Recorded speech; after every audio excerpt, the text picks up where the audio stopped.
Greetings. Thank you for joining me again for another episode of Field to Rim.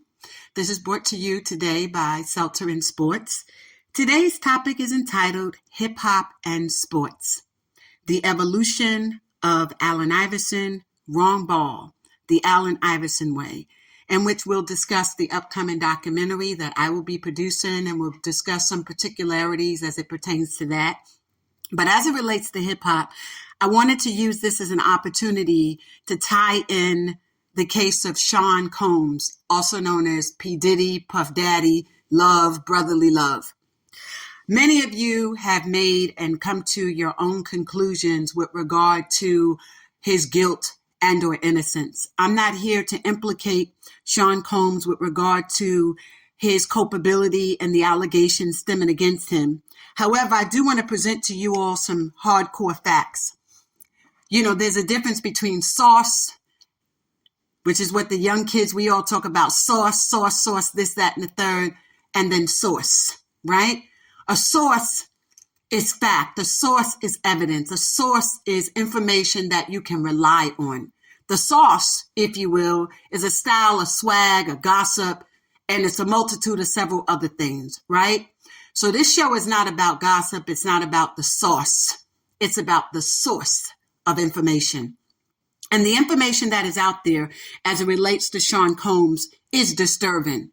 So why would I tie it into a show about sports? Let me give you a backdrop. From the 90s forward, most people knew and came to know about Sean Combs' Bad Boy Records through the hip hop era. The evolution of the new generation of hip hop was birthed in the 90s.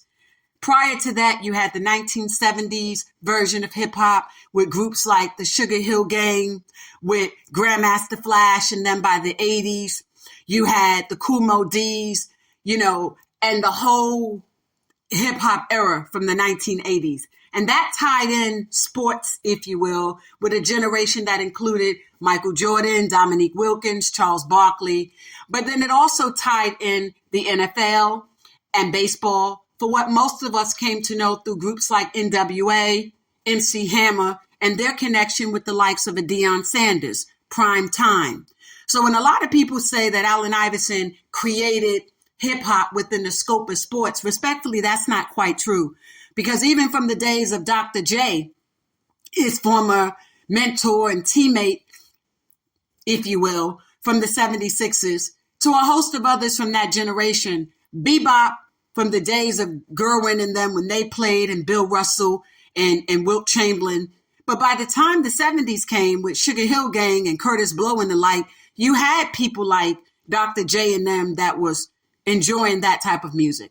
And by the 80s, like I previously just stated, hip hop had taken on its own roots then with the likes of the Michael Jordan era. So by the time Allen Iverson came, there was a new emergence of hip hop.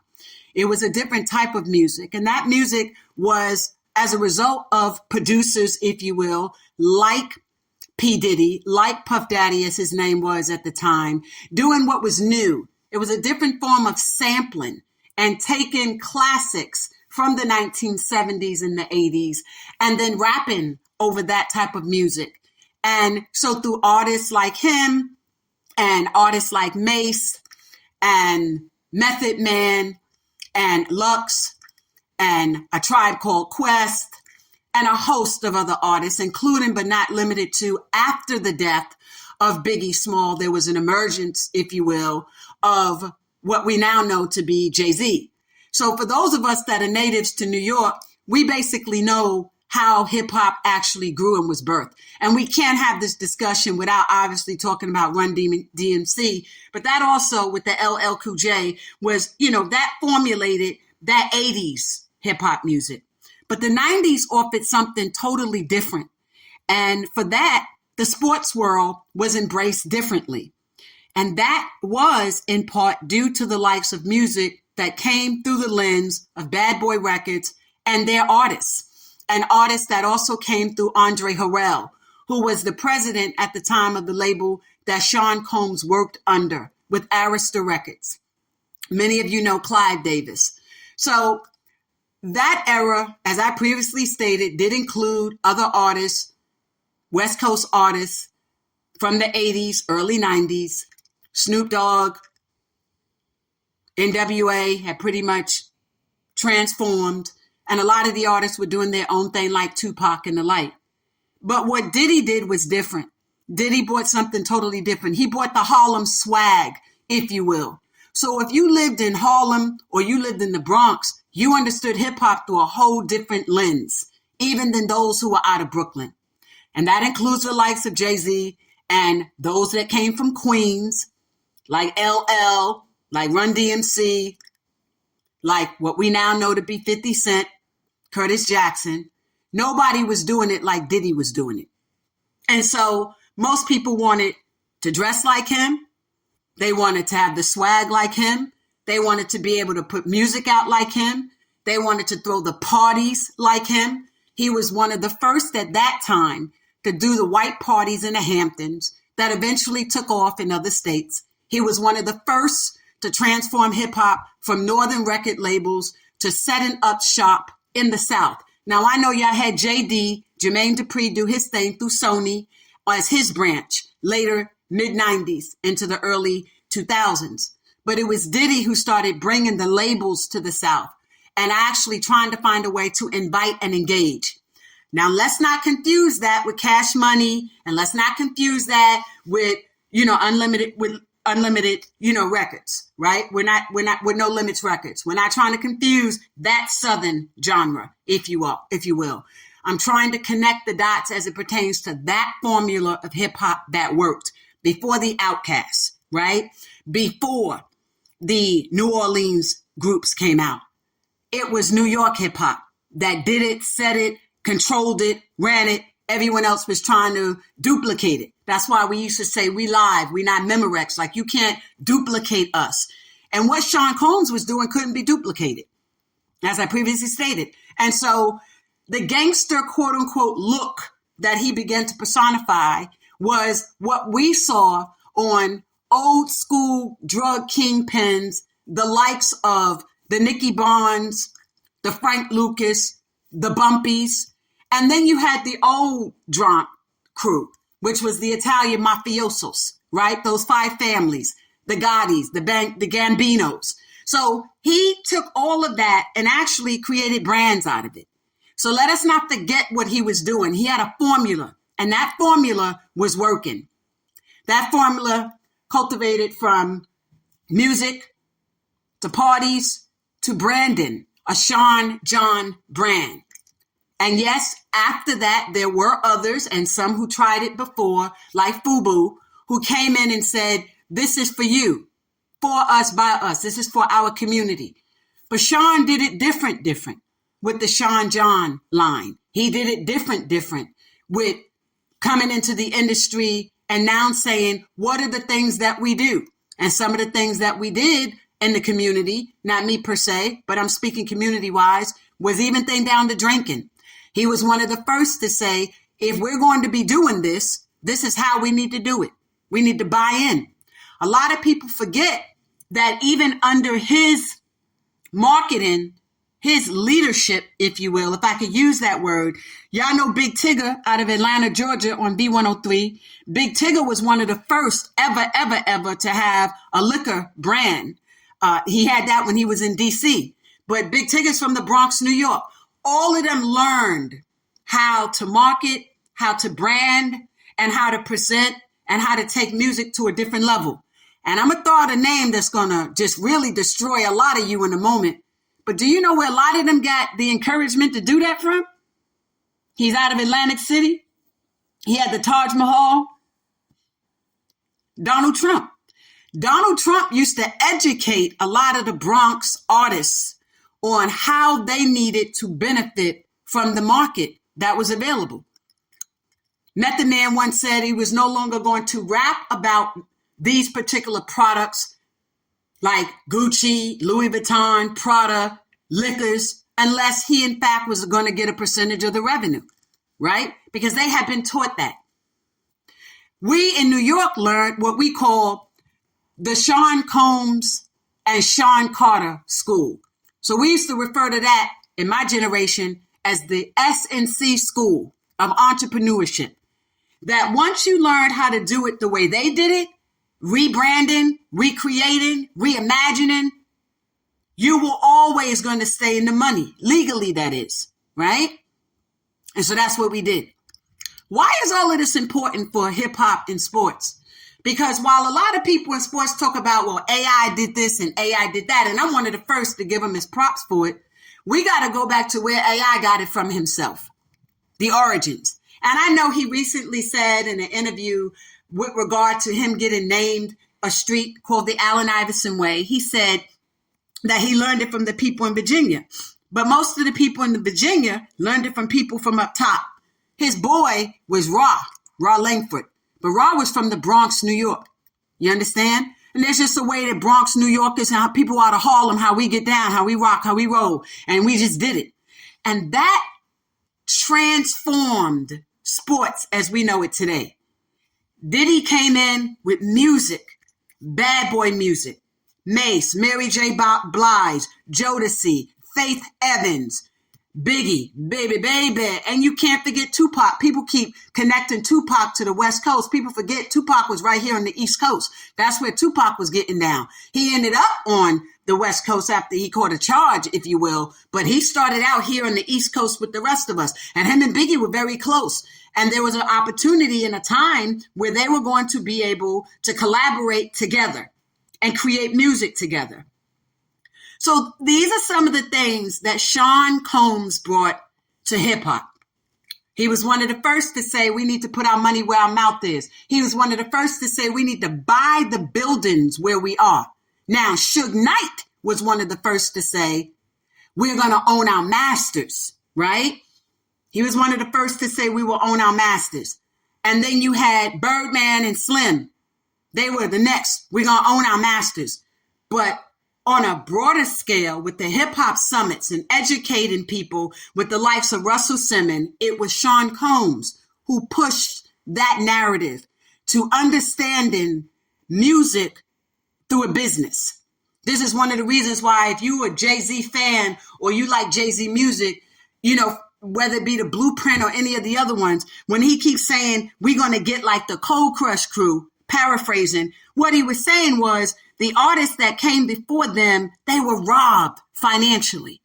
So when the likes of Sean Combs came on the scene, because remember, Jay-Z was out of Brooklyn. And for those of us that are hip hop heads, we get it. We understand it. It was the Bronx and Harlem that ran that lifestyle. Everybody else was secondary, right? So if you grew up in the Bronx, you only had love for Bronx artists, the Africa Bambatas, okay? The Campbells, right? Who were one of the first to even do hip hop as we know it, right? They had a ballroom in the Bronx called the Stardust Ballroom and the T Connection, Kool Herc, okay? Red Alert, that kind of crew. These were your founding fathers, if you will, of hip hop as we know it today. But Sean Combs took it to a whole different level. It was his music that found its way into the NBA. It was him wearing the mink coats that found that way into the NBA. And you want to know another secret? I could use that word. I think I can. A lot of people don't want to have this conversation, but I will. Y'all know the Flannery brothers, BMF, Demetrius Edward Flannery, and Terry Flannery, middle initial L? Yeah. BMF and 263. A lot of the Maybachs, the yachts, the planes that were being used, even by New York artists at that time, that's where a lot of that came from. It's not a secret. I know you're going to get me, T, but at any rate, it's not a secret now, you know, but it is what it is. I know what I'm talking about. Trust me when I tell you. People don't want to give them the credit for that. So, and that's a whole different show as to what eventually would happen to them. But the fact of the matter was that style, that personified, you watching the Allen Iversons and the long mink coats and him saying people copied off of him. No, Diddy was wearing the mink coats to the games. Diddy was courtside wearing mink coats, you know, and at one point people would tell him fall back because it was clown-like, you know, and that's what brought attention to the likes of Frank Lucas, the former drug lord. who went to a boxing match with the chinchilla on, right? Bringing attention to the feds. You know, I know Future said the feds are watching. Nobody want the feds to watch you. Not if you a real player, you don't, right? So in that lifestyle that Sean Combs had, everything about what he did was bigger than life. And as a result of that, it created the evolution of the likes of an Allen Iverson in terms of his dress, his style, his persona, and the goal and the intent to say, I want to look like these people. I want to act like these people. I wish to dress like these people. In fact, Allen Iverson was at a concert that Fat Joe and them did many moons ago.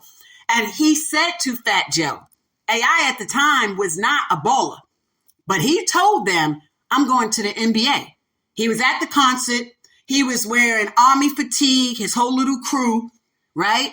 And he had the opportunity to meet Fat Joe. You don't believe me? Ask him and ask Fat Joe. And he told Fat Joe, I'm going to the NBA. So AI knew early on what his dream was. He manifested it. He claimed it. But everything about that conversation, when you connect him to Fat Joe, you connect Fat Joe to Diddy, you connect that to New York scene, you connect everything they did. So when we started watching the Allen Iversons, if you will, morphed into what was bigger than life for most people at the time, credit is due completely to the likes of a Sean Combs. Nobody was dressing like him. Nobody was sampling music like him. Nobody was making the money like him. Not Jay-Z, none of them. Sean Combs had a look about him. He could bring in the honeys, and he did. Your video vixen, the Corinne's, pay so you can get it in. Yeah, that Corinne. They call her Elizabeth now. Okay. She met Diddy before she knew anyone else in the game. Like most of those type of young ladies back then, that's how they got in. You came through Diddy. Nobody was claiming it was sex trafficking and abuse. These young women knew exactly what it was they were doing back then. They understood. A lot of them had something in common. Hello.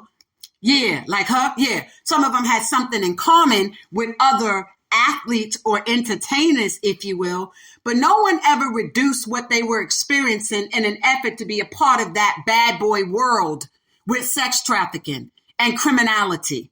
So the recent allegations that came forth by Casey Ventura, which was the first one, in which she alleged that she was the victim of rape, beatings, and forced to engage in sex acts in the presence of other people. I'm not here to judge any of these women, but I know victims. I don't just simply write about them. I know victims personally and professionally. So I take issue when people play the victim's game, when you want to live a certain lifestyle. And in an effort for you to live that lifestyle, you kind of know what it is you're getting into. So when you allege that Sean Combs purportedly raped you, and this thing took place within the statute of limitation that would have otherwise allowed for you to file a formal police report, have him arrested, have him prosecuted, have him presented before a jury of members of his peers, and have them adjudicate or judge him guilty or innocent, and you bypass that to threaten him with a $30 million lawsuit and or a tell-all book, and your lawsuit is replete with salacious commentary that really has nothing to do with the allegations that directly impact you. Rather, they impact the lives of everybody else.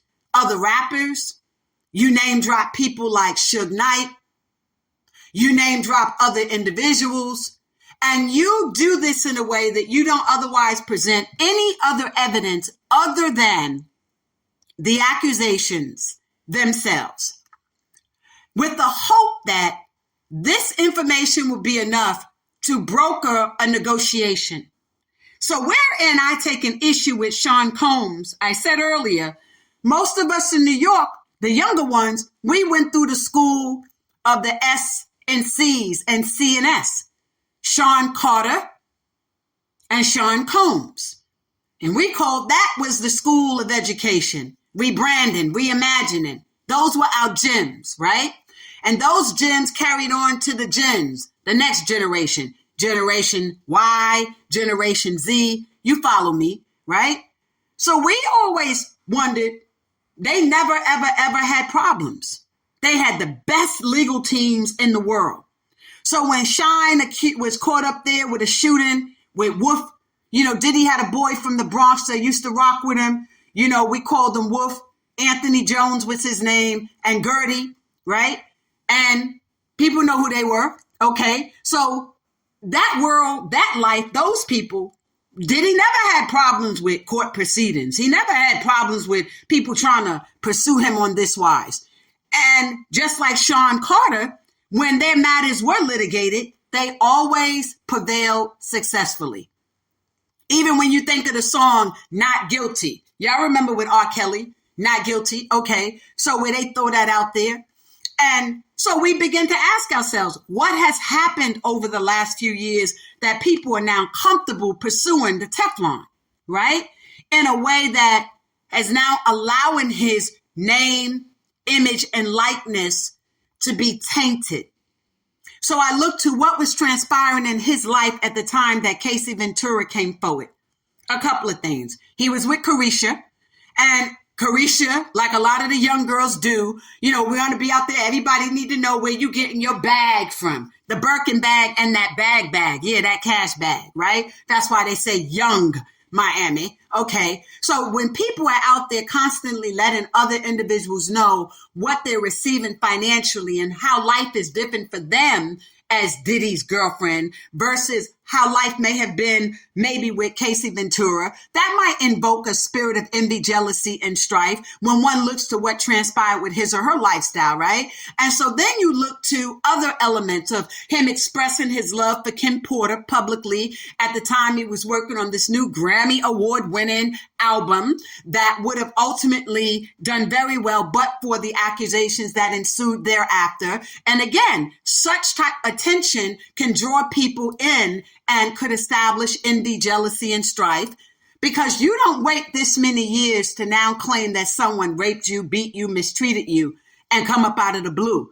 And when you broker a victimization of rape to a tell-all book, you lose me in that moment, because as survivors, that's just not the direction we go in. Real survivors, her lawyer to she has courage. No, that's not courage.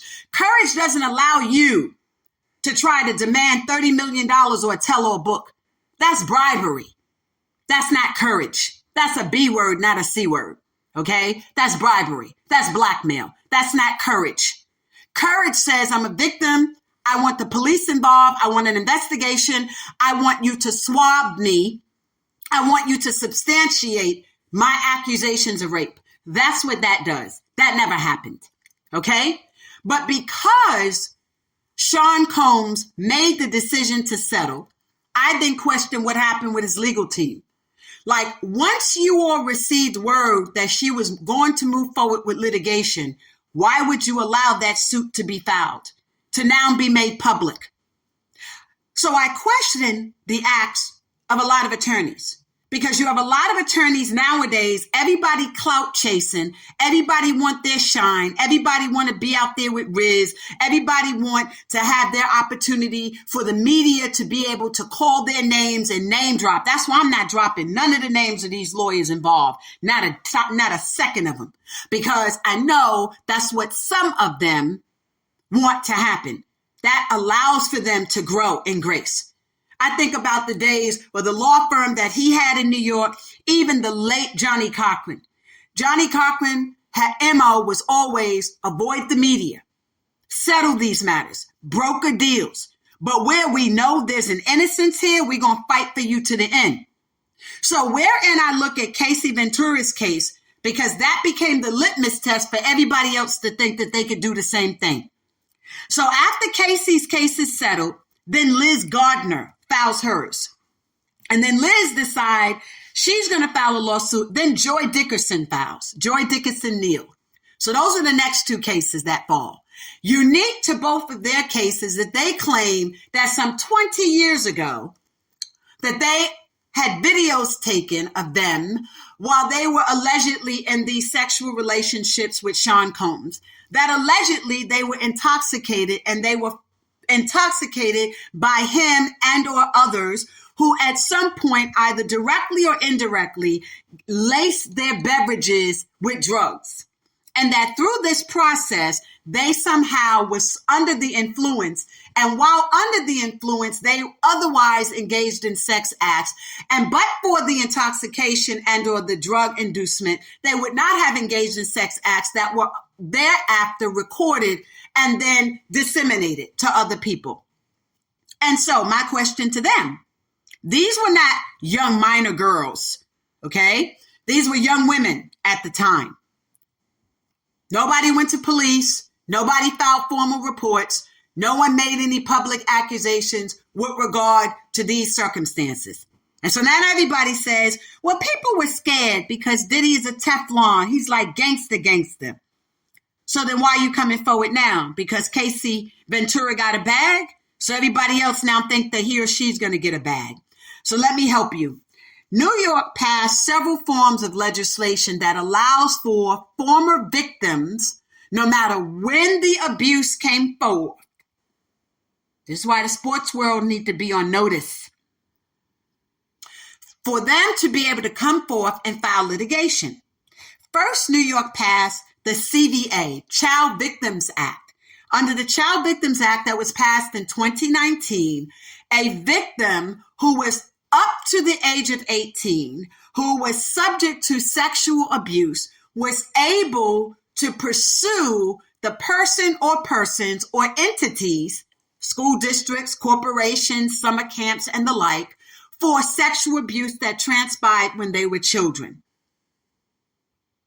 Then, New York passed the ASA, the Adult Survivors Act, that passed in 2022. That gave individuals 18 years or older the opportunity to commence with litigation against anyone, person, place, thing, corporation, schools, individuals, etc., who was responsible directly or indirectly for them suffering from sexual abuse, 18 years or older. You had a look back period of 1 year to file, regardless of when this abuse transpired. So there was a rush to the courthouses in New York, both the federal courthouses in the Second Circuit, as well as the New York courts within the 5 boroughs and throughout the state of New York. So if you were an athlete, and let's say you played or partied in New York, and let's say you may have taken a circumstance beyond authorization, and someone could legally now claim that it was rape, or you were in a sexual relationship with someone and they say you violated them, they would actually fall under the ASA if they were 18 or older, okay? Adult Survivors Act. But unique to that, New York went a step further, and they passed what's called the Gender-Based Violence Act. So originally it was the Women's Violence Act. It went to the Supreme Court. They said that is unconstitutional. You cannot make it gender specific. You must open it up to everyone, male and female alike. Follow me, because you're going to understand why the last lawsuit against Sean Combs is relevant. So under the Gender-Based Violence Act, you are now able to state that based on your gender, male or female, heterosexual, homosexual, lesbian, that someone pursued you in a violent way, and that way may have included sex. Okay? So now with these 3 separate legal windows being open, the next person decides they were going to file their lawsuit against Diddy. She's a 17-year-old who alleges that she was sex trafficked from Detroit to New York to meet with Sean Combs in the studio. At which point in time, she takes a photograph of her being seated on Sean Combs' lap. But then she states that at some point in time during that visit, she was taken into a restroom wherein she was gang raped by Sean Combs and 2 other individuals. Now, I have a couple of issues with the 17-year-old for the following reasons. One, I have read all these lawsuits through and through. Let me repeat that. I have read all of these lawsuits through and through. Some of them are more disturbing than others factually, but the pattern of all of them is to engage in salacious and embellishment with hopes, I think, they thought that Sean was just going to settle with them. And sometimes you get to the point where you feel like you already got me out here on Front Street, so I'm just going to catch the rest of these bullets. So keep hitting me because I'm not settling with anybody. And that's what I think happened in these. But particularly as it pertains to the 17-year-old, I wondered why his lawyers allowed that lawsuit to continue and why a motion to dismiss was not filed. Because if she's 17, she doesn't fall under the Adult Survivors Act, and she would not have fallen under the Gender-Based Violence Act because both of those are 18 years or older. The CVA is up to the age of 18, but she would have missed the statute of limitation to file that suit in New York. I'm just saying, y'all need to look at that. There are 3 cases that the second department, which is the appellate division for New York courts, addressed with regard to interpreting CVA and ASA cases. And the age requirement is definitely there. And there is a strict guidance to that age requirement. So you can't be 17 years old and file a lawsuit under the ASA because that is for all individuals 18 years or older. But notwithstanding, wherein you allege you were a victim of gang rape and you have all these other pictures, I looked in that case file with hopes that I was going to see a photo that the young lady took of herself, even if they blotted the face in the restroom, a part of her body that would have been bruised. If you gang rape, you got some vaginal bruising, some bruising on your legs, and definitely some anal, okay? Right? And if somebody made you engage in oral, well, then they might be something around the mouth area too. So I'm just wondering, where are those photos? Because none of them to date have been presented. There's a process called discovery when you litigate civilly and criminally, wherein you are required to turn over the evidence that you have so that there's no surprises on either side. But wherein you commence with a lawsuit and you attach certain exhibits early on, those exhibits become part and parcel, if you will, to the litigation. So yes, you have a photo showing you sitting on his lap, but there's nothing else.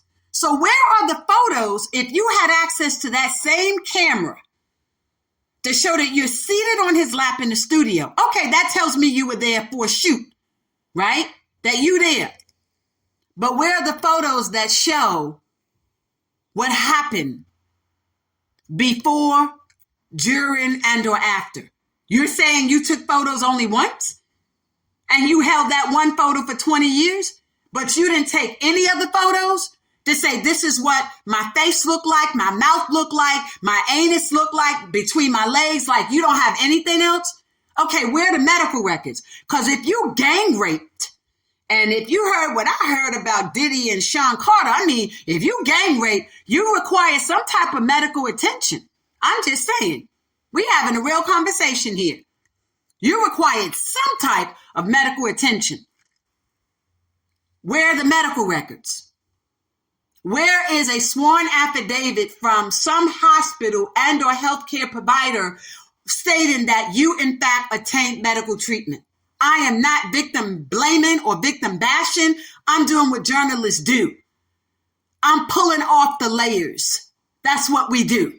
Because a lot of you got caught up with the salaciousness. And I've been going back and forth with a lot of people. And I'm not here for guilt or innocence.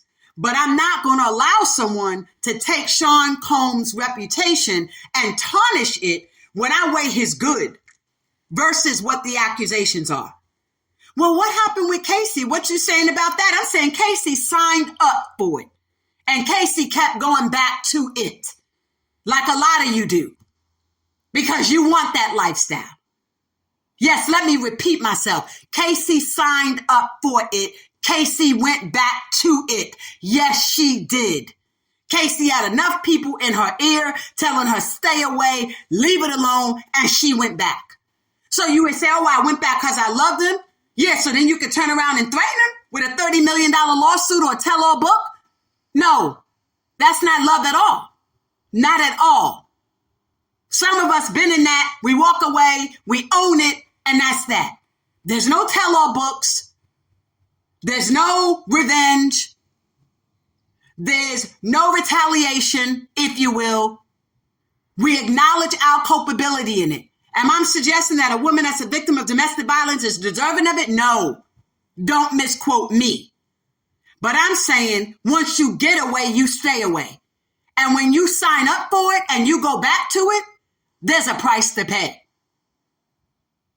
And that price should not be that you threaten somebody with a tell-all book for $30 million and then file a lawsuit that is replete with accusations that do everything except tell the story of what exactly happened to you or substantiates why you didn't file a police report.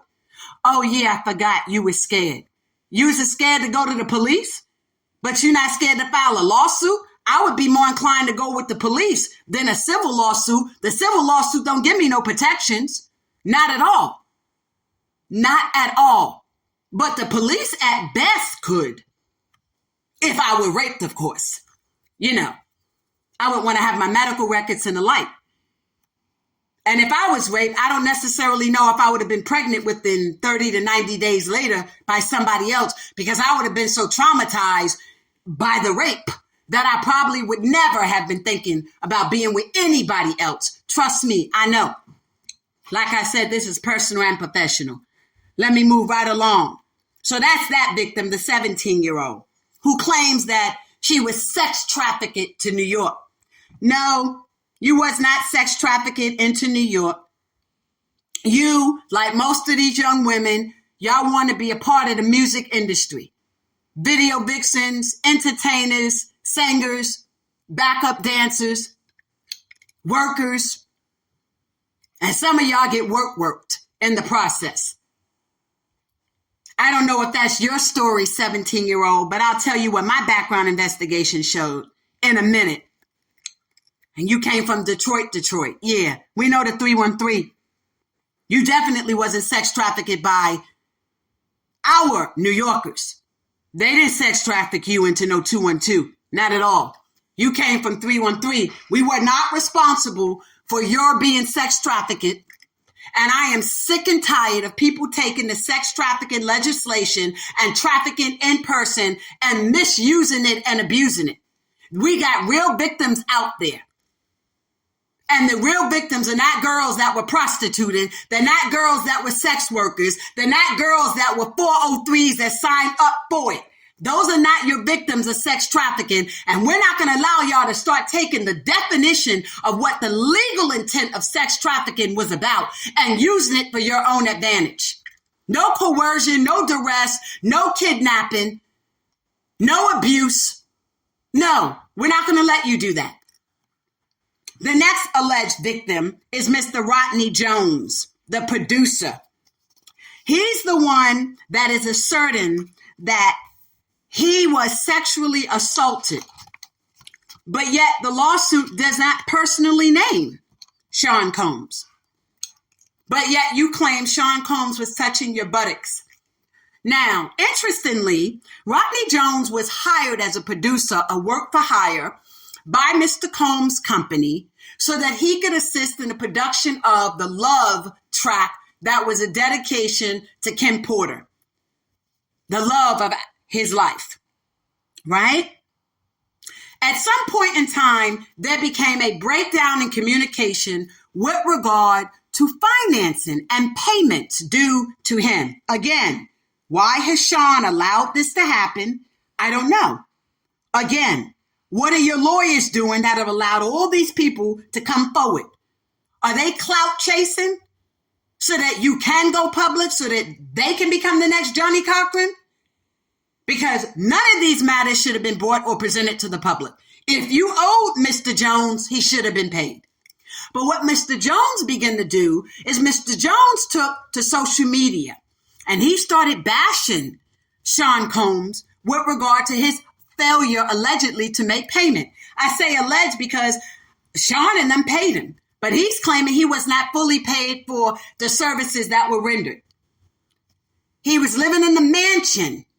He was living on the yacht. He had an allowance. But he said he was not being compensated for his other services.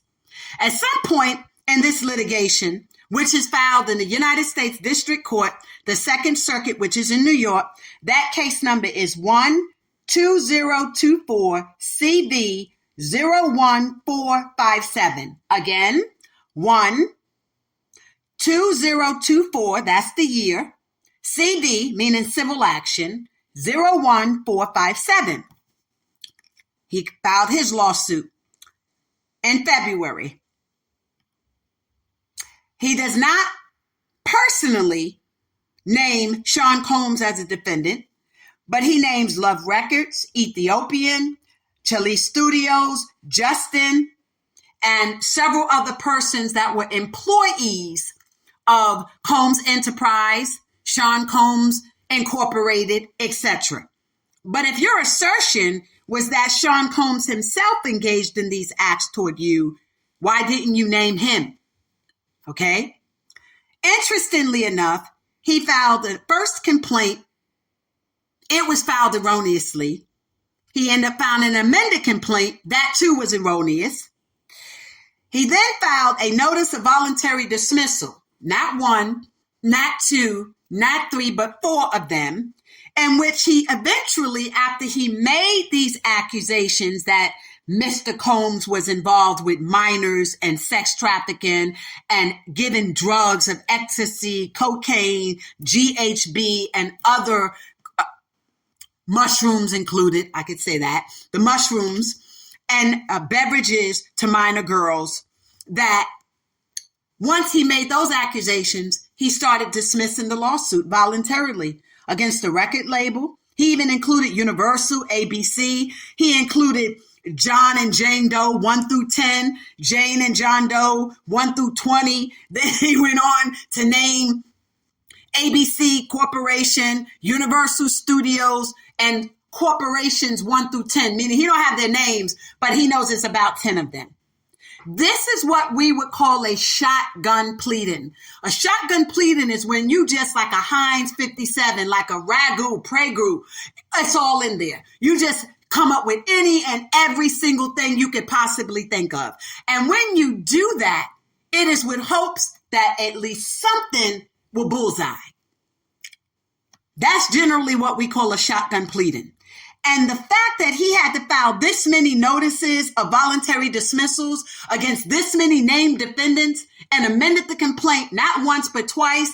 Now he's amended it again on Monday of this week to add Cuba Gooding Jr. to the lawsuit.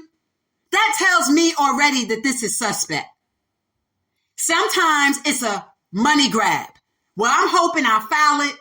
I'll threaten them with the litigation. They'll settle. That doesn't work. I'll file the lawsuit. Then they'll settle. That did not work. His lawyers made a demand for their insurance companies. So now you think you got the big bags, what we call the purses, right? So you always want the purse to pay. There are times when you commence in litigation against a corporation that they will let you litigate with them so that the insurance companies can pay. I don't believe that that transpired in this instant, in light of the fact that Mr. Combs had already been the subject of these other 3 lawsuits, right? And so to that end, when I read this litigation and I read how salacious it is, I start to ask this question, Mr. Jones. You're not a minor. You're over 18. At what point did you not have the right to leave? Because nowhere in this litigation does it ever state that you was held against your will. You don't raise an accusation of civil false imprisonment. Yes, ladies and gentlemen, there's a civil false imprisonment. You don't have to just do criminal. So there's physical and physical, right? So you can allege that you were civilly a victim of false imprisonment. I could not leave. You don't have to press criminal charges against them. But he could have done both based on these accusations. But nowhere in this complaint does he allege that he could not leave the yacht, that he could not leave the mansion, that he could not walk away and not perform his duties. In fact, he clearly stipulates that he was a worker for hire. So when you're a worker for hire, you're in essence are a worker at will, right? You're not obligated to finish anything if you don't choose. You're work for hire. That means you lay the tracks, you perform the work, you do the duty, and then they compensate you for it. At some point, you could say, I don't want to perform this particular task, and you're done. So what is it that you were truly looking for that you did not get in this transaction that allowed for you to make these type of accusations? Because here's what I think the feds need to do. And I know y'all listening to me, especially my Second Circuit boys, especially that special agent in charge. Listen up. Listen. All of these adults that are claiming they were witnesses to this type of alleged and purported sexual abuse and sex trafficking, aren't they part of a conspiracy too? I mean, I'm just saying, aren't they complicit?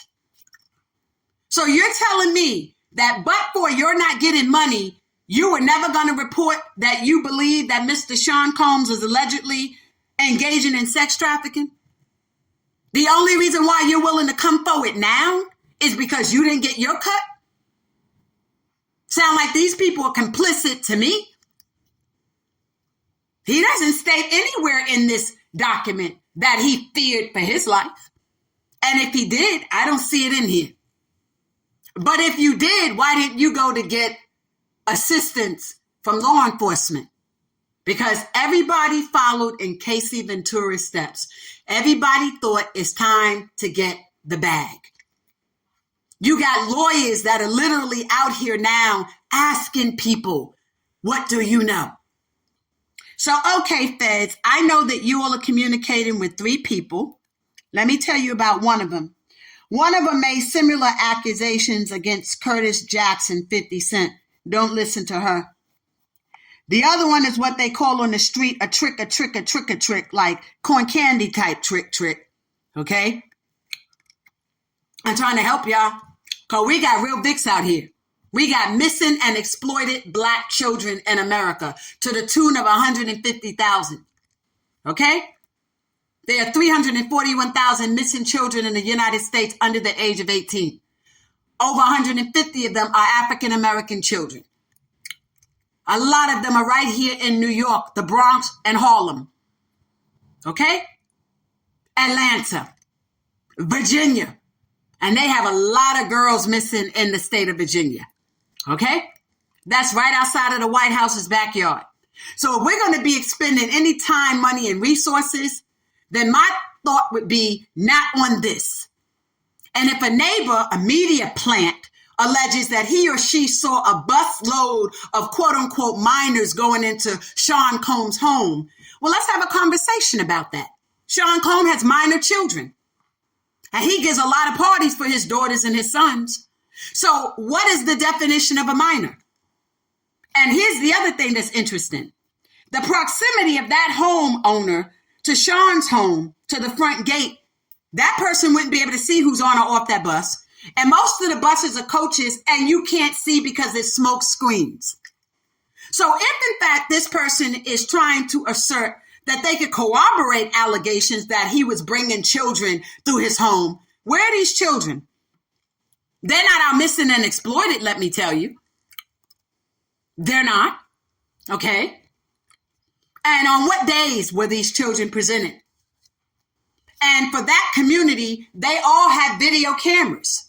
So why wasn't he to this day able to proffer evidence of a camera showing busloads of alleged minors going into Mr. Combs' home? And most of the parties that Mr. Combs will do, particularly the one on the island in Miami, he doesn't do it around his quote unquote young children. So the thought of suggesting that you're going to send the feds to raid his private residence where the young children reside is unconscionable. And put them out there and handcuff them on the front lawn for public display is unconscionable. And to roll up on that home like he was a threat to the United States military is unconscionable. That much manpower is unconscionable. Because you all know well before you got there, who's there, how long they're there, and what type of weaponry, if any at all, they possess. So the show and tell need not happen again. But if you guys want to raid some homes, Jeffrey Epstein client list would be the ideal place to start. And guess what? Come a little closer, feds. Yeah, y'all know me. Y'all already know. His name is not on that list. Sean Combs' name was not on that list. So why aren't y'all pursuing those people who were on the list? I think it's very interesting how after Jeffrey Epstein's list dropped, we immediately started hearing about Diddy, Casey Ventura, Liza Gardner, Joi Dickerson, now Rodney Jones. No one's talking about the list anymore. How did that happen? How did we forget about that list? Now, that's my take. I don't think they have any evidence to substantiate Sean Combs' involvement in human sex trafficking or the trafficking of minor girls. Someone said to me the other day, and I'm going to quote it. So are you trying to say that Sean Combs isn't a piece of shit? He certainly is to us. I said, that's okay. But that's not the question. The question isn't whether or not you think he's a piece of shit. The question is whether is there enough evidence to substantiate an indictment and or civil liability for sex trafficking. I'm telling you, feds, there's not. Y'all already know. Okay, move on. Move right along. Now, we talked about the evolution of Allen Iverson and hip hop and sports. Many of you know that I am doing and producing Wrong Ball, the Allen Iverson Way. And that title was already predated the recent street naming for him in Hampton and, Newport News, Virginia. Right? So, Wrong Ball, the Allen Iverson Way is going to continue to be produced. I started it, and if y'all know New Yorkers, we don't start something and don't finish it. I recently learned that Shaquille O'Neal and Stephon Curry, through their respective production companies, Unanimous Media, Stephon Curry, and Jersey Legend, through Shaquille O'Neal, have taken an interest in now producing their own documentary on Allen Iverson.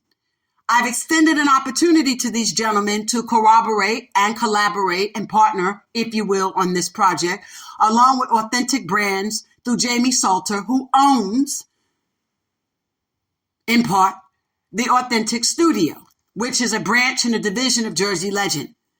And Jersey Legend, as you know, also was one of the production companies for Shaquille O'Neal's documentary, and Unanimous was one of the production companies for Underrated, the story of Stephon Curry.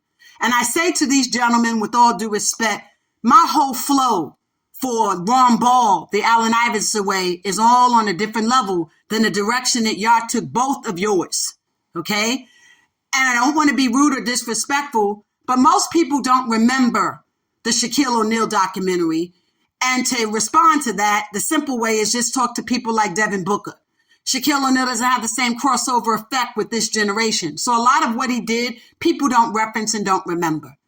Underrated, respectfully, is underrated. Just that. And so it didn't cross over to a new generation to understand the life of Stephon Curry. And most people don't want a cookie cutter approach to documentaries. Journalists like myself, who've been in this for a very long time, who also are investigative journalists as well, who also investigate many subtopics and topics alike, we know this area. And I'm not looking for a cookie cutter approach to tell the story of Allen Iverson. Since 2001, there have been almost 9 different documentaries that tried to tell the story of Allen Iverson, including the Iverson story dated 2014. And in that story, Mr. Iverson told the story the way he wanted to tell the story. So for him to now suggest that he wants to be unapologetic and tell it his way, that's the only way we've been listening to since the 1990s, sweetheart, is you, right? We haven't listened to anyone else's approach or a story about you. But I can understand Shaquille O'Neal's interest in wanting to do a story about you, Allen, This is particularly true when we think about the comments that were made by Devin Booker and a host of other individuals, even the Gen Z generation, where he is not as relevant to this generation. So what way do I become relevant if I'm in Shaquille O'Neal's space? What I would do is connect with AI. Why? In the words of Devin Booker, he's still relatable, right?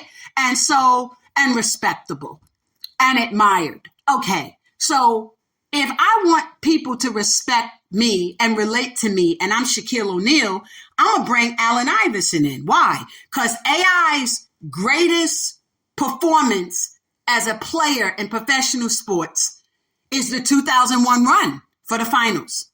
And who beat them? The Lakers. The Kobe and Shaq show, right? So that's why we call it the Lake Show, right? Okay, so if that's your angle, I get it. But I'm also concerned about the following. Allen Iverson has been duped and dogged by a lot of people over the years, and he has made his own mistakes financially as well. And he's made a lot of them with Tawana and with Mr. Gary Moore. Yes, I said it. Let me repeat it. He's made a lot of mistakes financially, including especially with Tawana and Gary Moore. Tawana Nicole Turner, okay? And Gary Moore. I said it. That being said, I also look to areas where people have taken advantage of him. Some of those same people as well. That being said, Shaquille O'Neal made millions of dollars by selling his Neal, name, image, and likeness, to Jamie Salter. Jamie purchased it. Shaquille flipped it and said, I'm going to now take this money and I'm going to invest in Authentic Brands.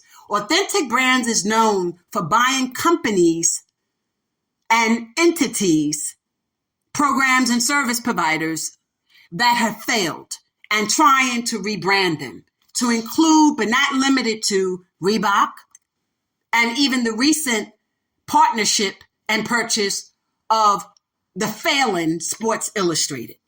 And so I'm questioning why Allen Iverson was not given the same opportunity by Jamie Salter.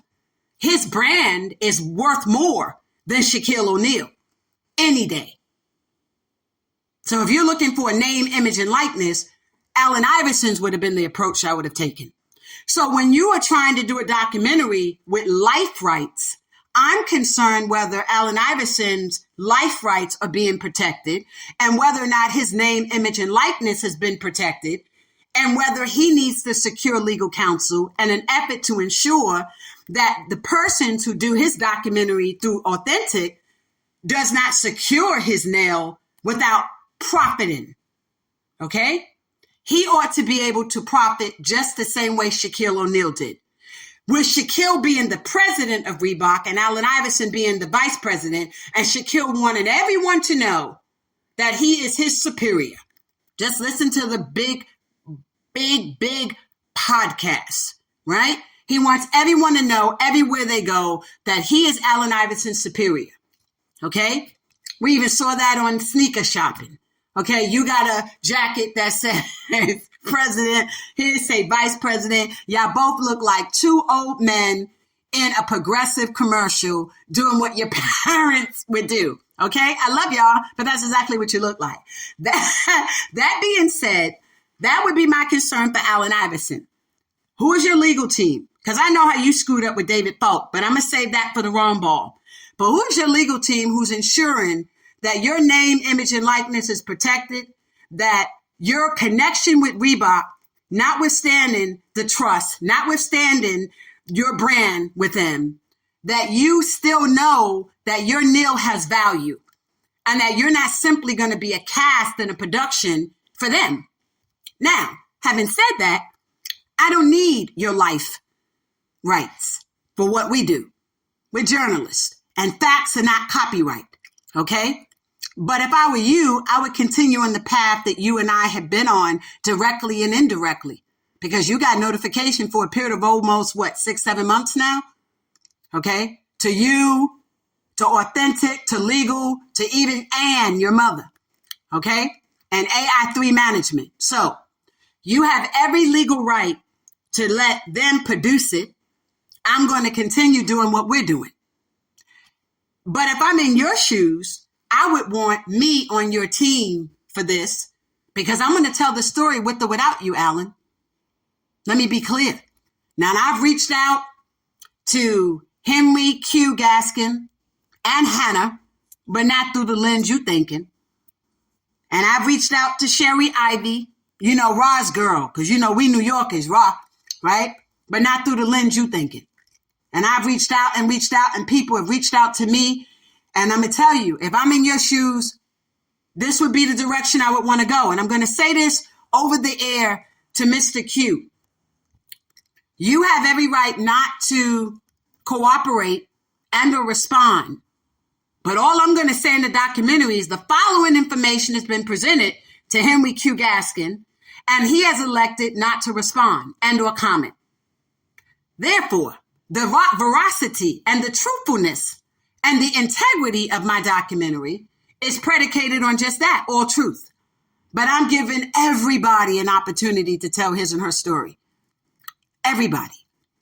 But I'm not going to allow this documentary to be the type of documentary where it's cookie cutter, where people like you and Stephon Curry and Shaquille O'Neal want people to see you in a certain way. No. I'm from that underground. How we get down. Yeah. ATL, yeah. Philly sound. Yeah. That's how we get down. And we get around like that digital underground. Yeah. Like the polo grounds. Yeah. So we not out here trying to do nothing cookie cutter. We want people to know the wrong ball in the right hands, Allen Iverson way. All right, I'm out.